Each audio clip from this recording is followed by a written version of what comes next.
Hi everyone, this is Sonia Lal. Welcome to the interview series, Your Child's Best Future, How to Get Your Child into a Top College and Set for a Happy, Successful Life. We're doing this interview series to learn from experts who can bring clarity to the college admissions process for high school students and their parents. And today we're excited to have Lisa Strassen joining us. Lisa is the President and Chief Operating Officer of NCSA Athletic Recruiting. NCSA helps qualified and committed high school student athletes achieve their goal of playing at the next level and earning a meaningful degree. Lisa leads NCSA's executive and leadership team, as well as a team of over 500 former college and professional athletes. She was one of the first competitive female ice hockey players in Illinois and went on to be captain of the team at Yale University. After graduation, she traveled to Switzerland to play professional hockey. And after beginning her true professional career in sales, Lisa joined NCSA as a recruiting coach in 2004 and was instrumental in creating the platform for servicing thousands of student athletes and their parents, which has led to over 60,000 student athletes receiving college roster spots and $4 billion in scholarship and financial aid. Thank you so much for joining us, Lisa. Thank you for having me. It's great to be here. Lisa, tell us about how you got involved in this work. Really by luck. As you mentioned, I was a competitive ice hockey player growing up, and although I wound up having a very successful end to my recruiting process, it was a really stressful process. I had no idea which schools to target. I had no clue if the coaches that were talking to me were really interested. And I wasn't sure if I actually had a chance to be accepted at some of the schools that I was targeting. I had good grades in high school, but I never would have even applied to Ivy League schools had it not been for the athletic side of things. So I had an amazing college career and was so fortunate to get to be part of a college hockey team, especially at a school like Yale, and make lifelong friends and get a top-notch education. But I really wasn't sure what I wanted to do after my playing days were behind me. And I was fortunate to find an organization like NCSA where I was able to stay involved in sports, be part of growing a successful business, and most importantly, be part of an organization where we're truly making a difference every day. And I get to see the impact of really changing kids' lives and changing their families' lives through the power of leveraging their athletics to play at the next level. Great. Wonderful. Lisa, we're going to ask you some very basic questions. So tell us, to start with, what is the recruiting process and how does it work? You know, a lot of people have the wrong impression of the recruiting process. I think when I talk to friends and family members, I often hear, people equate the recruiting process with seeing, top basketball or top football players signing national letters of intent on ESPN, and that's part of the recruiting process, but it's a very small part for a very small percentage of the population that actually is recruited student athletes. So, the recruiting process starts early. For many student athletes, it starts in junior high these days, and really consists of a lot more behind the scenes, I guess you'd call it dirty work, than the glamorous pictures that many envision. So the recruiting process really consists of a lot of back and forth communication between student athletes and college coaches through email, through technology systems like NCSA, traveling to tournaments to play in front of those college coaches, taking visits to campus, and a lot of decision making along the way. So it can be a rigorous and intense process, and it can also be a long process for many student athletes. And it's really all about starting with a wide pool of schools and then narrowing that down to a few college options where it would be a good choice for you to spend 4 years and get a great education and play your sport. and the coach feels that you would be an impact player to join their team as well. So there's a lot of factors that go into the recruiting process, which I think is why it can be somewhat intimidating for a lot of people and can be stressful, like it was for me. Okay, yeah, it's definitely a complex process. I know when I've worked with students, there are so many questions that come up during the process, and students don't even know, honestly, where to begin. Sometimes they'll hear about another student a year ahead of them who went through the process, and so they get little tidbits here and there. But tell us, Lisa, what's your recommendation of, a timeline of when students should start to engage in the process, and what should they be doing, and so forth? Yeah, I always recommend that student athletes should start their recruiting process and start focusing on it as early as possible, really as soon as they think that they might want to play their sport in college. That's when they should start the recruiting process. One thing we say at NCSA is nobody ever said that they started too early, but we work with kids every single day who definitely say they started too late and fall behind. So by starting early, what does that mean? Well, one of the first things that you need to do as a recruit is focus on your academics. If you think you might want to play sports in college, the first thing college coaches are going to look at is that academic profile. So what are you doing in the classroom to make sure that your academics are going to open up every door possible for you rather than close out options? But aside from that, one of the first things you can do is really start building your digital recruiting profile. Recruiting is really, it's a digital world nowadays, and college coaches, I'm actually at a lacrosse tournament this weekend, and college coaches are coming with their apps online, and they have their list of players that they're going to be recruiting, and they're looking at their profiles online.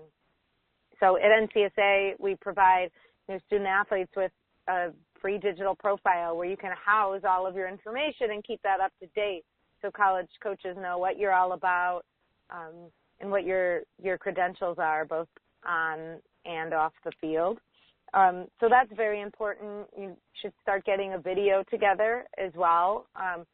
For most sports, video is an integral part of the process, and getting a professional video together is something college coaches will want to see in addition to transcripts and test scores. And then one of the other components is really starting to figure out what types of schools you might be interested in. Do you want a big school, a small school, an urban school, a rural school? And starting to answer those questions while at the same time really getting a third-party assessment on what types of schools you might qualify for. Because where a lot of athletes go wrong is they might have their mind set on one or two schools, like you said, where their friends went or that they see on TV. And then if it turns out that they don't match up with what the coaches at those schools are looking for, you kind of stop short, or they don't have any other options. So by getting a third-party evaluation, you can really understand what types of schools you could actually play at, and then start really developing that target list of schools that fit your social, geographic, academic profile, and also are schools where you'd have a realistic shot at making the roster. That makes total sense. And how does a student go about actually getting a third-party assessment? So there's a few ways.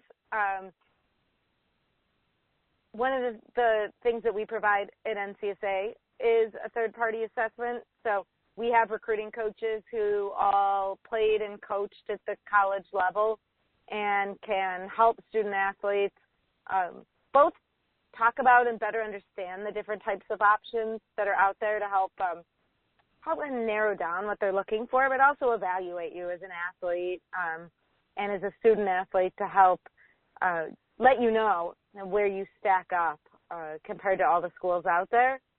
Talking to your high school or club coach is also very important. They care about you as a player and as a human being, and most high school and club coaches will be pretty honest about their assessments if you ask them.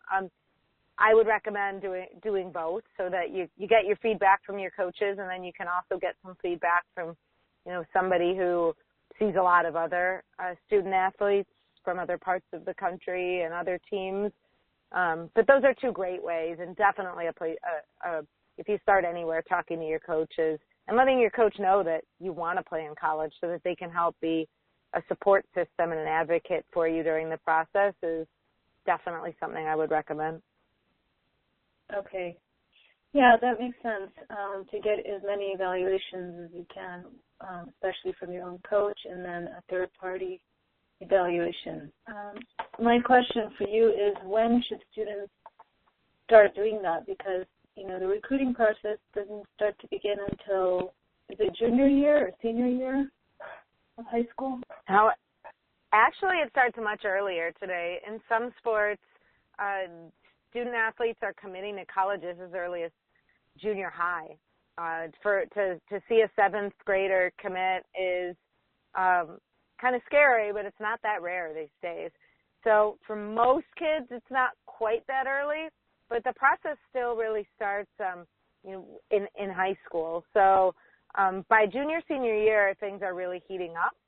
So you really want to start targeting your schools and getting yourself out there for coaches as early as freshman, sophomore year. And if you're really a blue chip athlete, sometimes even earlier. Oh, that's really interesting. So students can get a third-party evaluation as early as 7th grade or 8th grade, 9th grade, all of that. So that's really interesting. And I assume that there would also be recommendations on how the student can improve their game, and so getting special coaching and so forth would be part of the recommendations that would be made. Yes, definitely. For example, we'll help kids isolate which areas they should focus on, and then there's so many great camps and clinics that student athletes can attend in order to get bigger, faster, stronger, and even just focus on certain parts of their athletic ability. And then again, I don't want to underplay the importance of the academic side too. So continuing to focus on and improve that throughout your high school career really makes a huge impact on how many schools are going to be potential options for you and how much academic scholarship money you might be able to obtain at those schools. Okay. Yeah, that's definitely an early process, it sounds like. And what do you suggest that students do in terms of, creating a video? Do you help them with that process? Are there different kinds of videos that they should create, and do they do that along with freshman year? Yeah, it's a great question. It's a great question. And just to note, although it does start early, and I would recommend anybody who's thinking about wanting to play starts early, for those juniors and seniors out there, in most cases, it's not too late by any means. We help a lot of student athletes who, are behind and wake up in, March of their senior year and realize that they don't have any options, and we'll help those kids. It's just that some of the options will be closed by that point, and at the upper division levels, many of the options might be closed by that point. But if you really want to play, it's junior and senior year is certainly not too late to find somewhere to play. You just won't have all of the advantages of starting early. And as far as video goes, it is a crucial part of the process for most sports. You definitely want to have a good video in place by junior year. If possible, I would recommend creating a video earlier, freshman or sophomore year. And, it doesn't have to be anything professional. There are professional companies you can hire to help your family shoot that video. But it's also just as simple as having mom or dad or a friend or teammate standing on the sidelines with an iPhone, and you can usually capture some pretty decent footage that way. One of the things we do at NCSA is help take that footage and put it into a presentation that a college coach would want to see. So we'll help really edit that video down to 3 to 5 minutes and spot shadowing you so a coach can take you out of the play and really focus on some plays where you're making an impact. And then for some sports that are more skills-based, like baseball and softball, there's some specific things that college coaches look for in those skills videos. And we have what we call our video guidelines at NCSA, where we can break down how to film those videos if you are doing it yourself for any sport. Great. Wonderful. And what about showcases? Do coaches go to these summer camps and showcases and clinics? Are those the places where they find students still, or are they just going digital these days? So it's both. I guess I'll make 2 points that I think are interesting along those lines. One is, so yes, coaches absolutely still go to showcases and tournaments. Like I mentioned, I'm in a lacrosse tournament right now, and almost every college lacrosse coach or program in the country is represented here. Where families go wrong, however, is that they think that if they just show up at a tournament or a showcase, they will get discovered.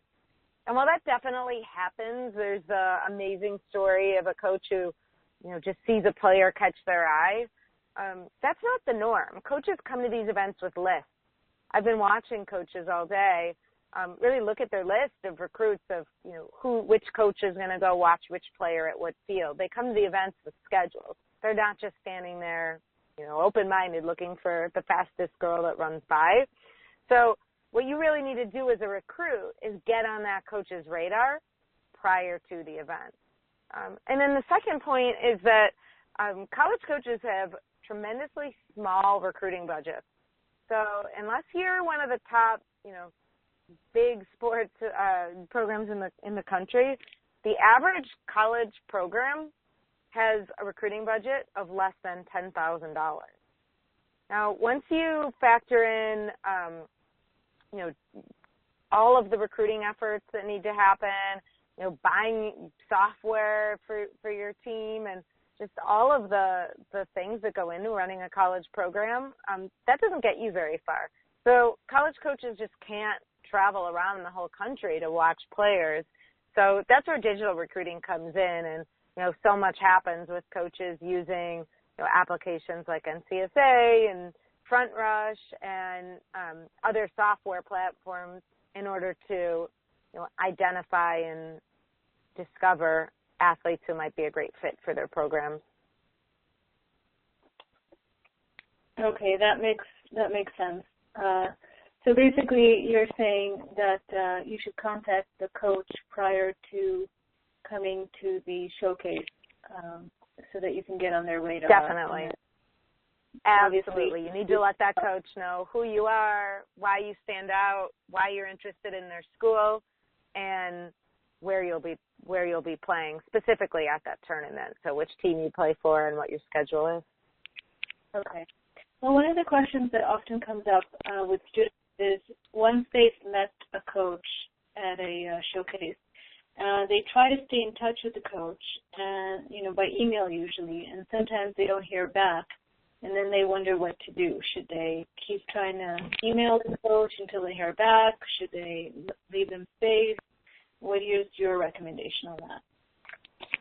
Yeah, it's like most communication, if it's applying for a job or dating, it's tough. I mean, there's no black and white rules, so some of it's a bit of a judgment call, but I would definitely lean towards being proactive. These coaches are busy. They're pulled in a million different directions, and they're talking to a lot of people.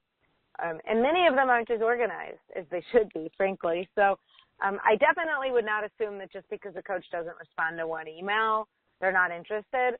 So what I've found most, not all, but most coaches will be responsive. So they usually, will try not to just ignore kids, even if it's not an athlete they're going to recruit. So I would definitely recommend, following up and then also putting in a phone call.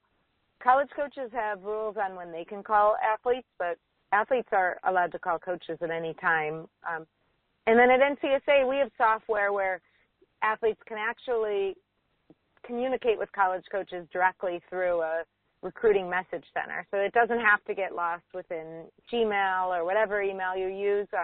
We actually have a dedicated space where not only can you track all of your communication with coaches, but you can also see when coaches are looking at your profile, and they have the ability to follow you to show you that they're interested.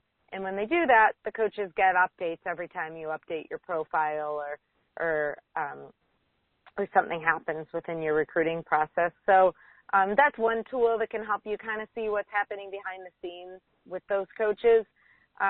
But yeah, as a rule, I would definitely say follow up. If you haven't heard back after maybe 2 emails and a phone call, then give it a little while. Maybe give it one last attempt after giving that coach a little space. If you don't hear back, then it's probably not a great sign. But the good news is there's thousands of college programs out there. Okay, yeah, that makes sense. So you're saying basically kids can call coaches at any time, even as early as freshman year, but coaches cannot call kids until a certain time later on in the process. Exactly. Yeah. That's good to know. One of the other questions I have that come up quite often with students is, a sport is not an NCAA sport, and so there's no, official recruitment process going on. But the students still wonder if they can meet with a coach at that college and if they can put in a good word for them. I know with the normal recruiting process, if a coach wants a student, they'll flag an application so the admissions office sees that it's flagged. But have you had any experience with that where a coach who's part of a sport that's not NCAA still can recommend a student? Yeah, one example of that is I've worked with several student athletes who've gone on to play club ice hockey at colleges, and those college coaches definitely want to talk to the student athletes. Many of them are very, very well run. So the student athletes should definitely reach out and communicate with the coach. The coaches can say something to admissions, but generally they don't have nearly the same pull within the university as a school-sponsored sport would. But it can't hurt. So I would definitely go for it. You never know what relationships exist within that college or what the needs are within that school. So while it's not the same as an NCAA or NAIA type situation, why not? It can only help. Okay. And then the same thing, like if the student feels like the coach is not going to be recruiting them for an NCAA sport, does it still make sense to stay in touch and ask if the coach can put in a good word? Can they still do that, even if they're not officially recruiting that student? You mean if the coach isn't interested in that athlete for their team? Yeah, they're not officially recruiting them, but can they still put in a good word? They can. I haven't really seen that happen. I see the opposite sometimes, where a coach might say, what, Lisa, you're great. We think you're a great kid and would be a great person in our locker room, but you're not one of our top recruits that we're going to pull for in admission. But if you get into school on your own, we'd love to have you walk onto the team. There won't be scholarship money, at least not your first year, but we would love to have you as part of the team for practice and in our locker room. I haven't really seen the other way around, where a coach would still help a student in the admissions process even if they weren't recruiting them. Okay, got it. And how does the scholarship process work? Is there anything special the student can do, or does it just depend on whether they get recruited or not?